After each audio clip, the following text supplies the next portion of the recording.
Kasi pinagdidiinan nila, kasi talaga yung constitutional limitation ng Pangulo, pag enrolled bill na yun, ito na lang ang pwede namin gawin. Nung pinasa nyo pa lang yung NEP, you can actually do so much. At hindi nyo ginawa.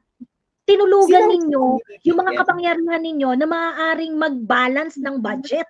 So, nung wala na kayong choice, at limitado na lang yung pwede ninyong gawin according to the Constitution, ginawa nyong excuse.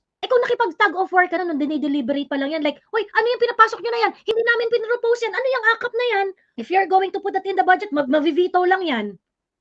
Dapat doon pa lang, exercise na nung president yung kanyang political power. You know, the exercise of political power, hindi naman yan illegal because you are telling the Congress na pagdating sa akin yan, i-exercise ko yung power na vested sa akin by the Constitution. So, ayusin nyo yan. Huwag yan ang ilagay nyo dyan.